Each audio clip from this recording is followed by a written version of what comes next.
Muito bem, meus irmãos. Eu quero, nesse instante, hoje é o dia de ceia, este ato memorial que nós celebramos com muita alegria, com muito prazer, com muito contentamento, mês a mês. E cada mês que a gente celebra a ceia, a gente fortalece mais, fica mais convicto daquilo que é espiritual, daquilo que é do Senhor Deus. Eu quero convidar vocês para ler comigo no livro de 2 Coríntios, capítulo 3, versículo 5, para nós estarmos nesta noite participando desta palavra, nos preparando para logo mais participar deste ato de fé que é a ceia. Espero que a palavra pregada no dia de hoje seja propícia, seja atingida, não seja vã, mas que faça aquilo que apraz ela fazer no coração de cada um de vocês. Hoje de manhã, perdeu quem não veio na escola. Foi uma manhã muito abençoada, uma palavra muito abençoada, e eu fui particularmente muito abençoado pela palavra que eu vi na parte da manhã de hoje. Amém? Vamos ler como tema nossa mensagem dessa noite, esse versículo, esse encontro no capítulo 13, versículo 5. Se você quer ler comigo, por favor, abra a sua Bíblia e leia para a gente estar inteirando aí do que estamos lendo. Versículo 5 do segundo livro de Coríntios, capítulo 13. Leiamos. Examine-se para ver se você estão na fé. Provem a vocês mesmos. Não percebem que Cristo, Jesus, está em vocês? A não ser que tenham sido reprovados. Quer ler comigo, por favor? Examine-se para ver se vocês estão na fé. Provem a vocês mesmos. Não percebem que Cristo Jesus está em vocês? A não ser que tenham sido reprovados. Amém. Esse é o texto que nós vamos estar considerando nesse domingo, nesse dia, nesse preparatório para a nossa ceia da noite de hoje. Glória a Jesus. Nós temos 2 exames que a Bíblia recomenda. O primeiro é examinar as Sagradas Escrituras. Examinais as Sagradas Escrituras, para que sabeis que nela há o poder de Deus. Então, esta é o primeiro exame. O segundo exame é examinando a si mesmo. Examinar a si mesmo. Esta é uma outra consideração. A Bíblia ainda recomenda, nesse mesmo sentido, os 3 olhares que a gente tem que ter. Primeiro olhar é olhar por vós mesmo, olhar de responsabilidade, olhar de pessoal, olhar individual, olhar de uma autoavaliação, olhar para si próprio, olhar no sentido de cuidado, de zelo da própria pessoa. Esse é um olhar. O segundo olhar é olhar para mim. Esse é olhar do testemunho. Olha para mim para ver Jesus. Olha para mim, aquilo que eu falo é o testemunho de quem tem certeza de quem tem alguma coisa do Senhor Deus. Testemunho pessoal, de quem tem certeza que tem alguma coisa de Deus para estar falando, estar revelando ou estar contribuindo. E o terceiro olhar para Ele, Jesus Cristo, aquele que é o santo, aquele que é o impecável, aquele que é o imaculado, aquele que é nossa referência, nosso alvo maior, o nosso maior motivador da vida. Olhar para Jesus, que é o autor e consumador da nossa fé. Uma coisa que a Bíblia não recomenda é olhar para os outros, olhar para os outros. Essa não é uma comparação, não é uma coisa boa que a Bíblia recomenda, porque cada vez que nós olhamos para os outros, para o próximo, para fazer comparação com a gente, ou fazer a gente comparação com ele, a gente está cometendo uma falha de maturidade, de falta de senso, de falta de sensibilidade espiritual. E, na verdade, quando alguém faz essa comparação de si mesmo para com outro para si, ele pode fazer criar uma fantasia de si próprio, ou pode criar conclusões falsas de si próprio, e nisso fazer algumas avaliações erradas, irreais da sua própria pessoa, né? Então isso que é o problema dessa pessoa fazer esse tipo de avaliação. A minha proposta nessa noite é fazer uma comparação entre o eu ideal e o eu real. Eu ideal e eu real. Não é? Esta que é a minha palavra que eu tenho para vocês. O eu ideal versus o eu real. Tá? O que é o eu ideal?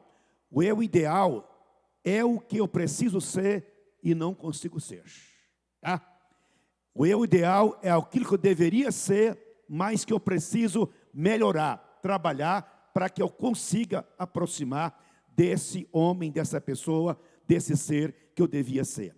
Qual que é o eu real? O eu real é o que eu sou de fato, né? O que você é de fato. E esse eu ideal é o que o Espírito Santo quer fazer de você, desse eu real, fazer de você uma pessoa ideal, segundo Deus, né? Olha, o eu real, o que você de fato é o que a natureza pecaminosa fez de você. Tá? Esse é o eu real. Não tenha medo, porque a natureza pecaminosa, ela fez um estrago em nós. Nós fomos estragados, nós nascemos com defeito de fabricação. Defeito de fabricação. E a gente precisa passar pelo recalque do Espírito Santo, né? Recalque do Espírito Santo, para que a gente conserte, né? A gente melhore, a gente restaure aquilo que está estragado, né? Essa avaliação que nós temos que fazer é conhecer o quanto Deus ainda tem para fazer em nós, tá? O quanto Deus tem ainda para fazer em nós, para que Ele consiga fazer em nós o eu ideal. Esse que é o trabalho do Senhor Deus. Então preste bem atenção. Você tem muita coisa para Deus trabalhar em você, como tem que trabalhar em mim. Tem muita coisa para que eu deixar o Senhor trabalhar em mim. Reconhecer o quanto Deus tem ainda para fazer na minha pessoa, na nossa pessoa, isso para acontecer só pode acontecer com uma pessoa humilde, tá?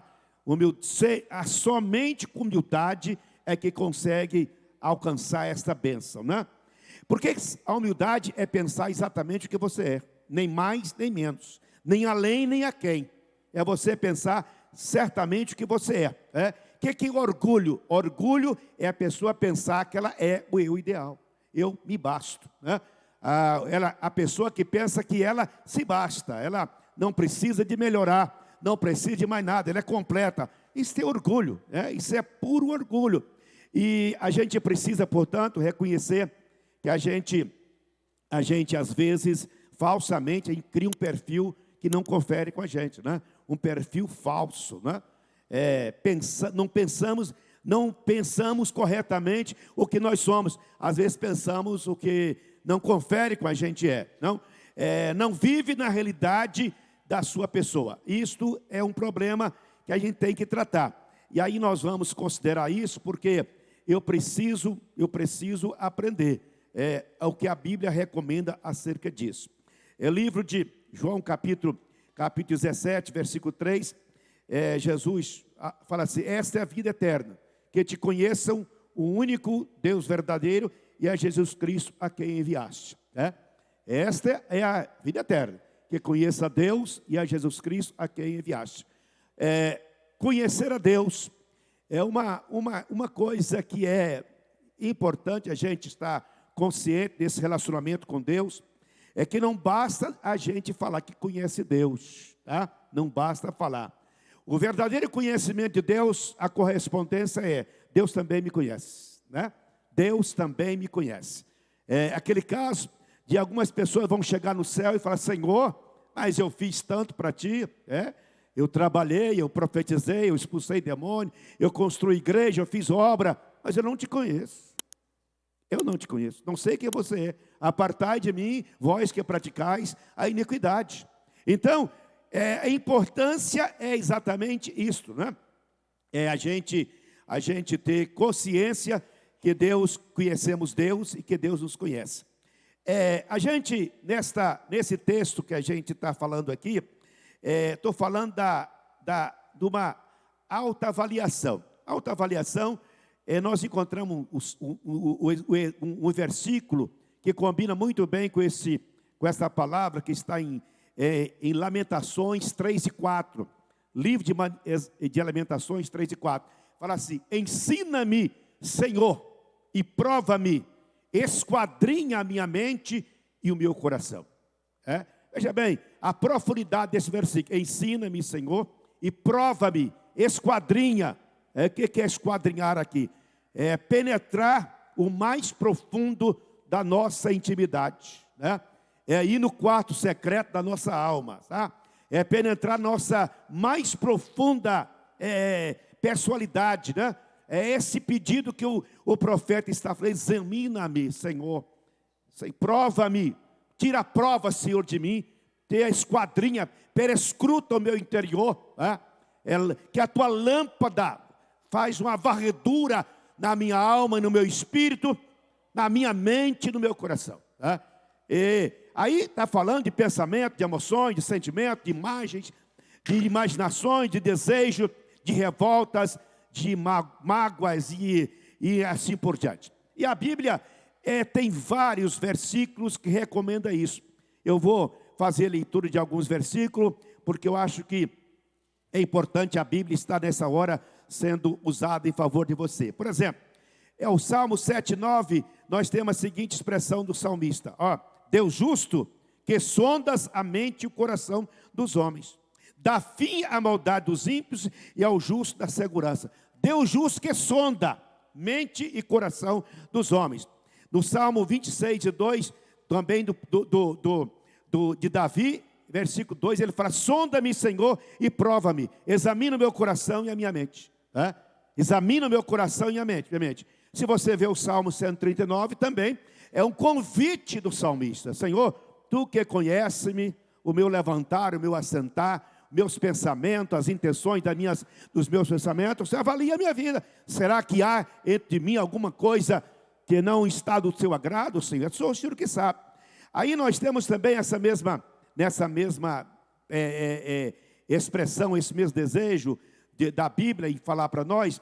Nós temos em Jeremias capítulo 17, versículo 10, nós temos um versículo que diz assim, olha aqui, olha que versículo lindo: eu sou o Senhor, que sonda o coração, examina a mente, para recompensar cada um de acordo com a sua conduta, de acordo com as suas obras. Eu sou o Senhor, que sonda o coração e examina a mente, tá? Então, o salmista está falando isso aí, para que a gente tivesse consciência. Olha, a gente tem que saber que Deus sonda a gente, conhece a gente. Aí no dia o nosso texto da Bíblia, que nós recomendamos, que nós lemos toda a ceia, né?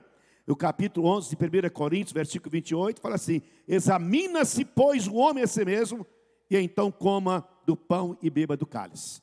Então, este autoexame é que nós precisamos estar observando nesta noite, para aquilo que nós queremos falar com vocês no dia de hoje. Muito bem. Irmãos, os olhos da alma, os olhos são a janela da alma. Diz lá em Lamentações assim: os meus olhos move a minha alma. Tá?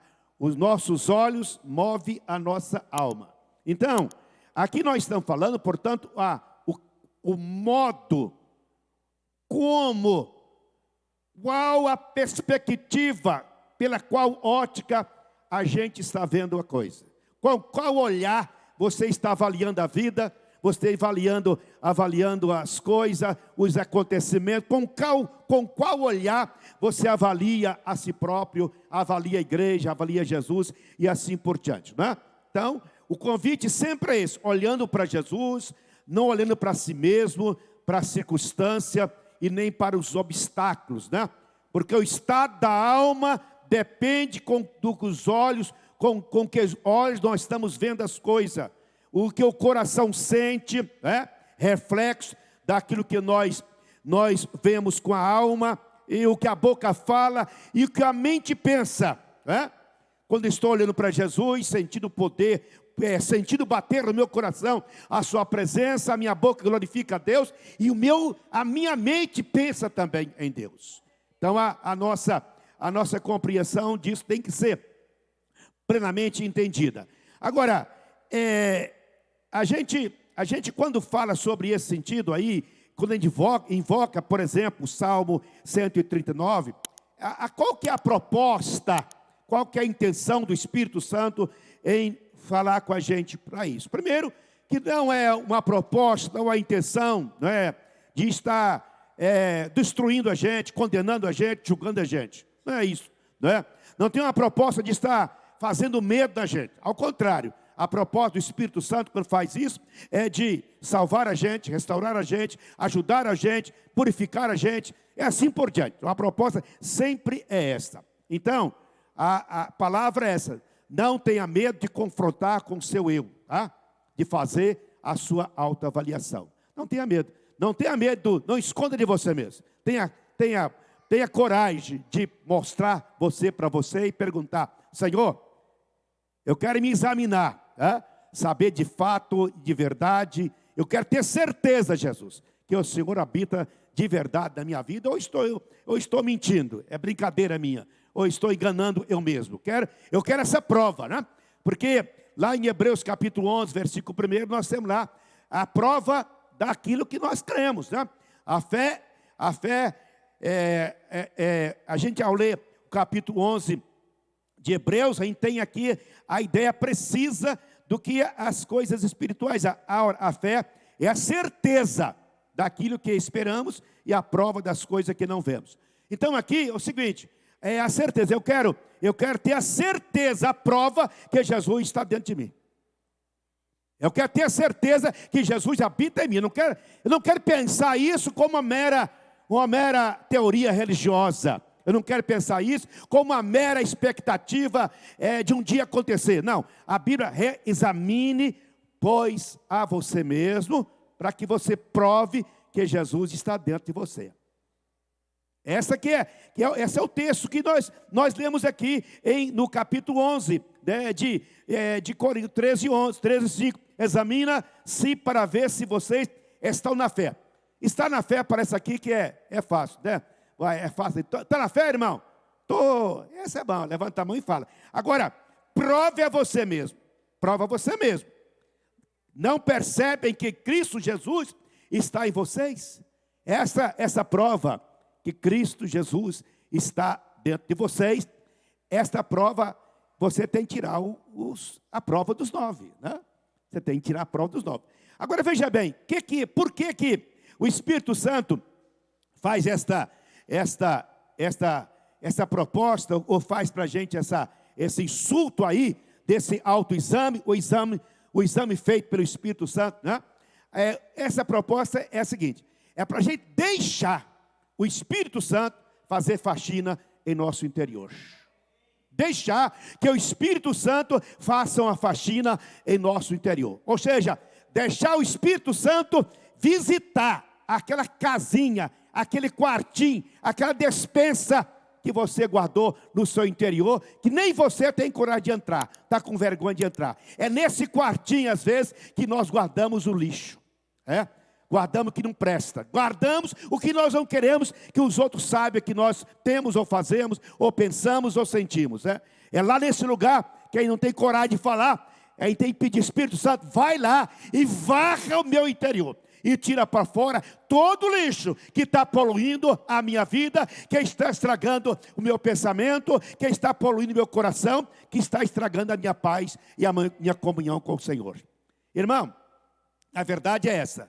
A proposta é essa: não acumule lixo em sua alma. Não acumule lixo em sua alma. O que é lixo?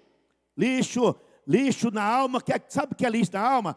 É amargura, tristeza, ódio, ressentimento, revolta, dúvida, medo, complexo, timidez, rancor, mentira, inveja, falsidade, maus pensamentos e desejos perversos. Isso é lixo. Isso é lixo. E às vezes a gente deixa esses lixos acumular dentro da alma. A gente não tem coragem de limpar. Não tem coragem de varrer a casa, né? Não tem coragem de confrontar a gente mesmo. Aí a gente tem que falar: Jesus, Espírito Santo, vai lá e faz essa limpeza, né? E esse lixo aí provoca poluição e provoca a exalação do mau cheiro, né? O mau cheiro. Não é o mau cheiro daquele odor insuportável, não. É o mau cheiro da ausência de Jesus. É o mau cheiro da ausência da paz. É o mau cheiro da ausência da alegria do Espírito Santo. É o mau cheiro da falta de esperança. É o mau cheiro da falta de graça na vida espiritual. Então, é isso que o Espírito Santo propõe fazer, né? Tirar tudo aquilo que está permitindo, está causando ou exalando um mau cheiro. E quando o Espírito Santo faz esta limpeza, a gente começa a exalar o perfume de Cristo. O perfume de Cristo. Esta é a proposta. Agora, veja bem, eu preciso ler para vocês ainda 2 versículos, para que a gente aplica com mais pessoalidade esse texto aqui. Vou ler Hebreus 3, 12 e 15. Veja bem, fala bem assim: cuidado, irmãos, para que nenhum de vocês tenha coração perverso e incrédulo, que se afaste do Deus vivo. É isso, irmão. Cuidado, aqui, para crente, irmão. Isso é para crente, não é para descrente, não. É para membro de igreja, que carrega a Bíblia, tá? Cuidado, irmãos. Tenha cuidado, para que nenhum de vocês tenha coração perverso e incrédulo, que se afaste do Deus vivo. Ao contrário, encoraje-se uns aos outros todos os dias, durante o tempo que se chama hoje, de modo que nenhum de vocês seja endurecido pelo engano do pecado, pois passamos a ser participantes de Cristo, desde que de fato nós apegamos até o fim a confiança que tivemos no princípio. Por isso é que diz: se hoje vós ouvires a voz do Espírito Santo, não endureçais o vosso coração. Amém? Ainda eu leio no capítulo 4,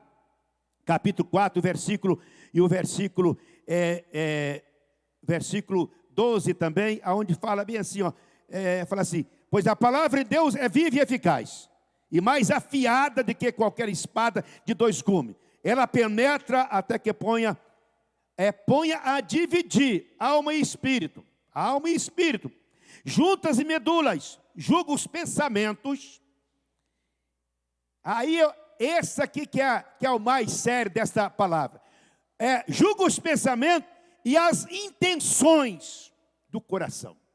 Porque se for só o que está no coração, não. Julga as intenções do coração. Então, Deus não deixa nada que não seja revelado. Tá? Revelado. Aí você pergunta, por que isto? Qual que é a necessidade disto? Sabe qual que é a necessidade disso? A necessidade disso é que nós não sejamos pessoas que praticam a incoerência espiritual. A incoerência espiritual. A incoerência espiritual é um problema que a gente tem que corrigir da gente mesmo, sabe? Corrigir. O que é incoerência espiritual? Sabe o que é? Dizer que está salvo, mas não tem alegria da salvação. Isso é incoerência, irmão. Se eu digo que sou salvo e não tenho alegria da salvação, é incoerência. Você imagina bem um preso, condenado, ele é liberto. Sai da cadeia triste. Tem cabimento? Tem lógica. Um crente que sabe que é salvo e não tem alegria de salvação é incoerência. Isso não pode existir em nós. Todas as vezes que nós celebramos a ceia, nós estamos celebrando aqui a alegria da nossa salvação. Nós estamos renovando a alegria da nossa salvação. É isso a proposta. Outra coisa, dizer que tem fé, mas vive duvidando. Isso é incoerência. Como é que a pessoa diz que é da fé, tem fé, que acredita, mas vive em dúvida? É incoerência. Dizer que é santo, mas vive como profano. Dizer que é filho de Deus, mas vive fazendo a obra da carne. Dizer que ele é participante do reino eterno, mas vive uma vida infernal, sem paz, sem alegria e sem contentamento. Outra coisa, dizer que ama a Deus, mas odeia seu irmão. Dizer que crê em Deus, mas vive uma vida de ateu. Dizer só não basta, tem que ser, né? Dizer só não basta. Eu tenho que ter prova, tenho que ter certeza, eu tenho que ter convicções. Assim como o Jó, eu sei em quem eu tenho crido. Eu sei, eu tenho certeza, eu tenho convicção onde está posta a minha fé e o que a minha fé pode fazer. Então essa é a proposta, a gente tem essa convicção. Fazendo, portanto, esta faxina do Espírito Santo, a gente convida o Espírito Santo para limpar a gente, né? varrer a casa espiritual da gente. Varrer o nosso coração. E a dia da ceia é muito bom para isso, sabe? É muito bom. Quando o Espírito Santo faz essa faxina na minha vida, na sua vida, as consequências aparecem os valores que estavam perdidos dentro de você. Sabe? Quando o Espírito Santo faz essa limpeza em nós, aparecem os valores, os dons do Senhor Deus que estão perdidos dentro de você. Aquela mulher das 10 dracmas perdidas, as 10 dracmas perdidas são os dons, os valores de Deus. Ela perdeu uma dracma. Ela perdeu uma dracma e ela incomodou-se. Ela ficou agoniada, ficou incomodada. E ela varreu a casa até encontrar a dracma perdida. Encontrando a dracma perdida, fez uma festa. Chamou os amigos e fez uma festa, dizendo: a dracma que está perdida, eu encontrei de novo. Estava dentro dela, dentro da casa. Meu irmão, preste bem atenção. O que Deus te deu, Ele não vai tomar. Sabe? Deus não é como as pessoas que arrependem daquilo que dá. O que Deus nos deu, Ele não arrepende do que Ele deu para nós. Mas nós perdemos dentro de nós.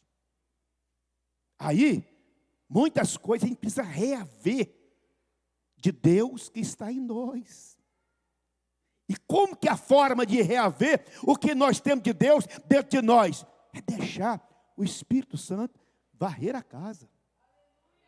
Para aparecer a alegria, para ser a santidade, para ser os dons, para ser a esperança, aparecer a inspiração, a aparecer de novo aquela unção especial, aparecer de novo aquele contentamento espiritual, aparecer o dom de falar com Deus, de profetizar, aquele dom que Deus te deu, começa a voltar, ou seja, a glória de Deus volta à tona dentro de você.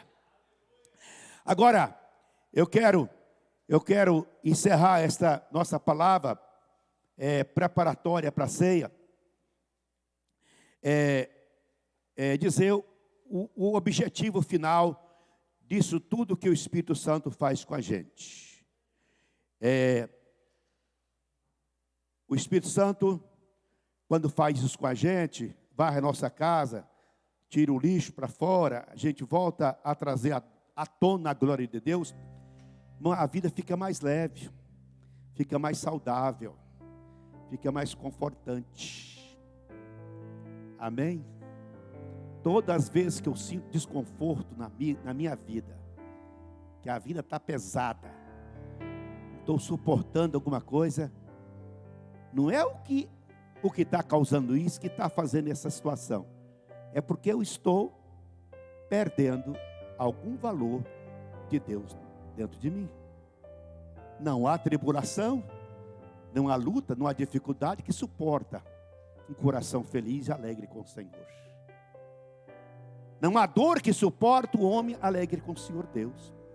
Mas às vezes nós priorizamos a dor, nós priorizamos a dificuldade, priorizamos a peleja, a deficiência, assim por diante, e não privilegiamos o Rei de Deus.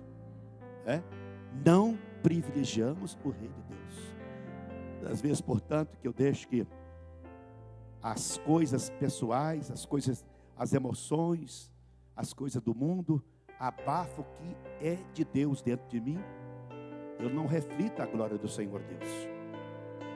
Mas quando eu deixo o Espírito Santo fazer essa obra da minha vida, a vida fica mais leve, mais suave, mais suportável, mais alegre, mais contente. Às vezes a gente chega com a pessoa e fala assim: pastor, eu não aguento mais a vida, não estou suportando mais viver. Sabe por quê? O peso da dor, o peso do problema tomou conta da alegria da salvação, tomou conta do prazer em Deus, do contentamento do Espírito Santo. Então por isso a gente tem que compreender, o Espírito Santo trouxe nós aqui exatamente para fazer com a gente o seguinte: olha,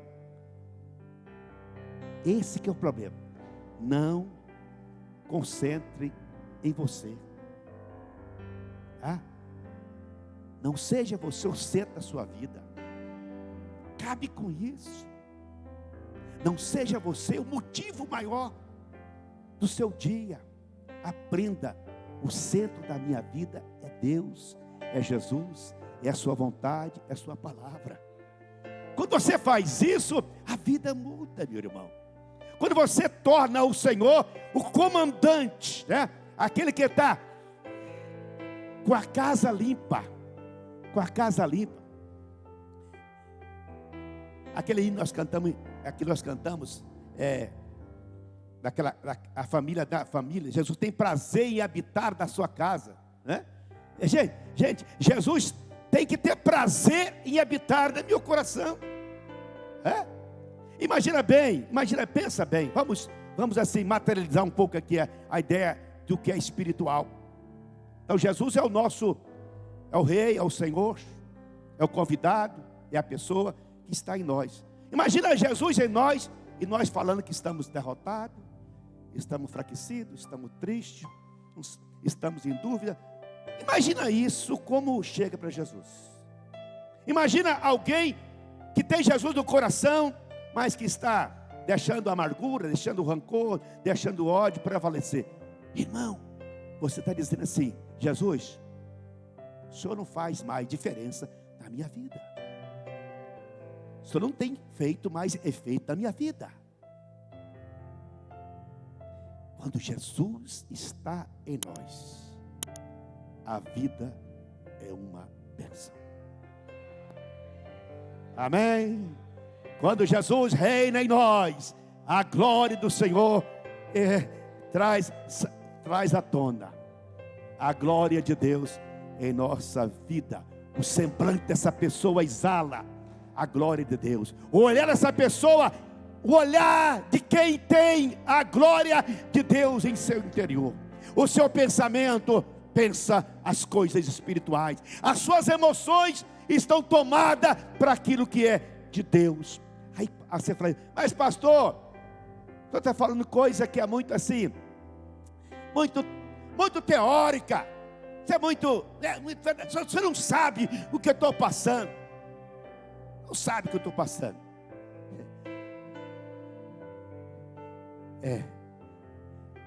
Hoje eu pregado aqui, da parte da manhã, aquele texto lá do demoniado de Gadarena. Caboclo era demoniado e violento, perigoso, comia cadáver, morava no sepulcro, morava no cemitério, fazia medo para a pessoa. Jesus chega e liberta ele. E tinha muitos anos a vida dele.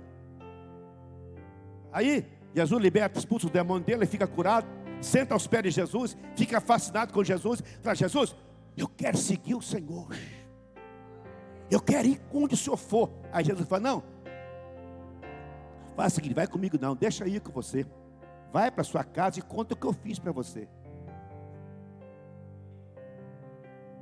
Conta o que eu fiz para você. É a demonstração de que você me tem dentro da sua vida. Glória a Jesus. Agora, fique de pé, por favor. O objetivo final Eu gosto desse texto, eu já repito muito esse versículo, oro esse versículo, fala muito. Os irmãos até falam assim, esse é o versículo que o pastor gosta de falar. Vou falar de novo ele aqui, porque ele não fica velho. Ele nunca está velho. Vou repetir ele,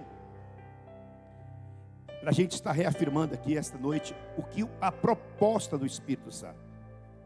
Fala bem assim, 2 de Pedro, capítulo 1, versículo 10. Só que eu quero que vocês leiam comigo, por favor, quem está na retaguarda aí, me põe esse versículo aí, irmã Valéria. 2 de Coríntios, capítulo 1, versículo 10, que eu quero que a igreja leia comigo fortemente esse versículo. A razão, o porquê. 2 de Pedro 1:10. Quer que leia esse versículo? Porque isso é razão. Se eu fizer o que a Bíblia está recomendando, veja bem, o objetivo é esse. Olha lá, vamos ler.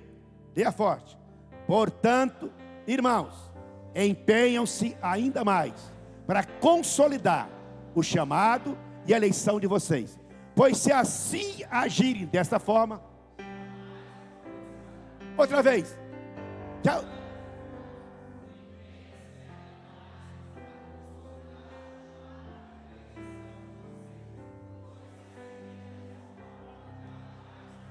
Repita, jamais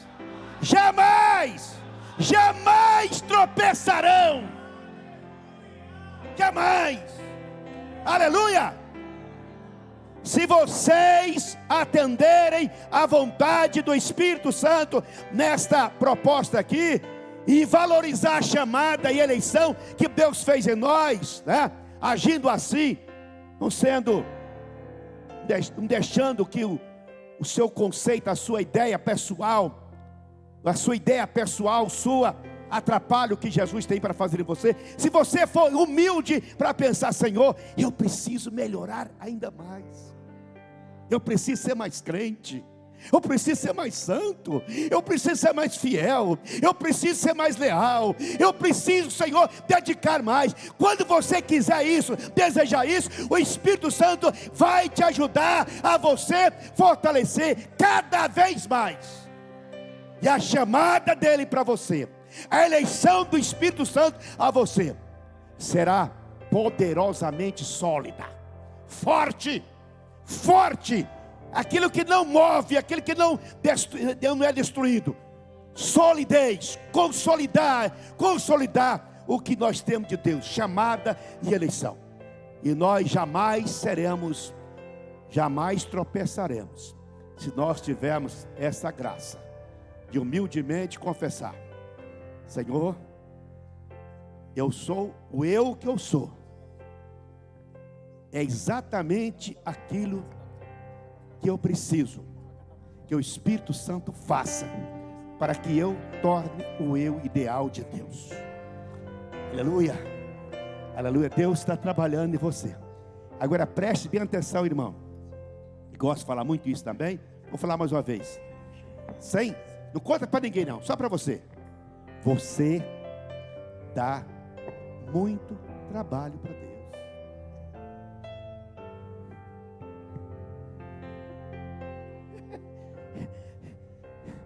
Sim ou não? Dá muito trabalho para Deus. Aí eu tenho que invocar aquele versículo: se não fosse as misericórdias do Senhor, há muito eu já teria sido consumido. Mas Deus renova as suas misericórdias toda manhã em nosso favor. Aleluia. Aleluia.